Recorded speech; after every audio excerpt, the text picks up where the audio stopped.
Salut à toutes et à tous les amis, j'espère que vous allez bien. Nous sommes le jeudi 18 juin 2020, je m'apprête à cueillir des cerises. Et je vais tout simplement en profiter pour vous parler de mon cerisier que j'ai. Bon, habituellement la cueillette je la fais plutôt à la fraîche le matin très tôt. Parce que la cerise est un fruit relativement fragile. Voilà, plutôt le cueillir frais. Voilà, donc c'est un cerisier de la variété Bigarro Burla. Voilà, qui a pratiquement 4 ans et des poussières. Voilà, cette année donc exceptionnelle puisqu'elle est très fructueuse. C'est la première fois qu'il produit autant et en même temps il est jeune. Voilà à quoi ça ressemble. Donc forte croissance. Le cerisier c'est une croissance d'environ 50-60 cm de bois par an. Donc cerisier précoce qui commence à produire à partir de la mi-mai. Voilà, cette année il a été très productif. Et bizarrement, les parasites que sont les mouches et les pucerons cette année, ils ne sont pas invités à la fête. Voilà, surtout au niveau des mouches. Alors les mouches, pour vous en parler, c'est un prédateur, un parasite vraiment très nocif.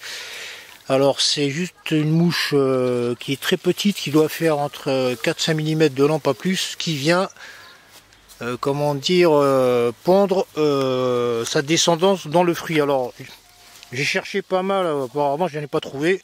Voilà, fait rare. Voilà, admettons que voilà, ça c'est le fruit. Vous voyez, vous avez la mouche, elle vient perforer. Donc elle va pondre à l'intérieur. Il va se passer que les larves vont tout simplement se nourrir de la matière organique. Le fruit va tomber. Et donc la larve va rester dedans, hiverner et ressortir le printemps prochain. Concernant les pucerons, qui est aussi un peu lui un invité un peu plus fréquent. Alors lui s'attaque généralement sur l'extrémité des feuilles, des branches. Alors on le voit ici, cette année il n'y en a pas des masques, habituellement c'est un ravage. Alors je le traite habituellement juste après la floraison, la formation du fruit avec du savon de Marseille, ça marche très bien. Voilà, j'ai pas une destruction massive à 100%, mais ça, on a des bons résultats.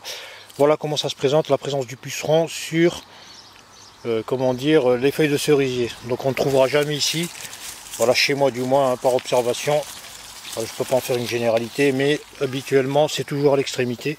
Donc on voit bien que les feuilles se recroquevillent, parce qu'elles absorbent la sève de la feuille, vous voyez. Elles l'affaiblissent et finissent par la tuer. Voilà, la population les stocke ici. Voilà, ça correspond à des pucerons qui ont été pondus donc l'année passée. Nous sommes en juin, donc c'était pendant la phase hivernale. Et qui jaillissent maintenant, vous voyez, grâce aux fourmis. Voilà, mais cette année, ça va, il n'y en a pas beaucoup. Donc le cerisier, malheureusement, ces jours, ça fait 6 jours qu'il pleut. Il n'apprécie pas trop, les chutes de pluie, parce que le fruit finit par pourrir. Je vais vous montrer à quoi ça ressemble pendant qu'on y est. Donc cette année, j'ai commencé, j'en suis à ma 3e cueillette. Là, je vais en cueillir pour les voisins, parce qu'il y en a trop.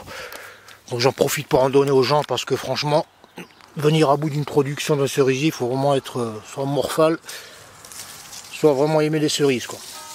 Voilà, donc on va prendre. Donc la cueillette, viens voir Marwan, je te montre. La cueillette, toujours tirer sur la queue et éviter de tirer sur le bourgeon à fleurs, tu vois. On tire comme ça doucement, juste sur la queue. Il ne faut pas tirer le bourgeon à fleurs qui a produit les cerises. Il ne faut pas tout arracher. Donc c'est des cerises qui vont de 25 à 35 mm. Voilà, couleur quand elles arrivent à maturité, elles sont rouge sang comme ça, vous voyez. Elles commencent à se fendiller ici à cause du... il fait relativement frais ces jours-ci, et à cause des variations de température et de la pluie. Donc ça donne ce type de cerise, vous voyez, qui se fendille. Raison pour laquelle il faut vite les enlever, sinon elles finissent par pourrir, parce que c'est un fruit, comme je vous l'ai dit, qui est très frais. Donc elle est très noire. Alors franchement, la cerise Burla, elle est très très bonne. Vous voyez, elle est belle, avec cet aspect verni. Elle est dure, croquante, très juteuse, sucrée. Ouais, j'ai allé laver ce qu'il a plu là. Voilà, donc elle est très productive. Vous voyez, au niveau de là, j'en suis à la 3e récolte. Et l'arbre est encore plein. Donc j'aurai pas le temps de tout finir, qu'il y en aura pas mal qui vont tomber. Donc voilà à quoi ça ressemble un cerisier de la variété Burlate. Ouais, ça fait de belles grappes comme ça. Ouais, cette couleur. Allez, on va aller par là-bas. Moi, je vous montre avec la lumière. C'est mieux. Donc si vous recherchez un cerisier, je vous donne des idées. Voilà, après vous pouvez en faire des confitures, hein, des compotes, ce que vous voulez. Ouais, ça commence à pourrir à cause de l'eau, il pleut trop là, en ce moment. Et une fois arrivé à maturité, les cerises, surtout la partie haute, les plus grosses sont sur le haut toujours, comme d'habitude. Donc ça, on va dire que c'est la part des oiseaux, hein, et des insectes. On va pas y aller, de toute manière je peux pas y accéder. Le cerisier est encore jeune. Ouais, elle est noire comme ça. Je vous coupe ça, voilà. Ça c'est la couleur finale. Mais bien sûr, avant qu'elle atteigne pleine maturité, on peut la consommer comme j'aime bien le faire. Puisque plus jeune, il y a encore un petit goût de sucre acidulé sucré. Voilà concernant donc le cerisier de la variété Burla Bigarro. Donc je vais vous montrer de plus près, parce que dans le jardin c'est pas évident, à quoi ressemble le fruit. Donc comme je vous l'ai dit, c'est un fruit qui est très ferme. Donc il a cette texture, vous voyez, il est très, on dirait qu'il est verni. À s'y méprendre, on dirait un fruit synthétique. Donc scalpel, petite incision. Vous voyez qu'au niveau de la fermeté, il reste bien droit. Et à l'intérieur, donc on a un fruit juteux, sucré.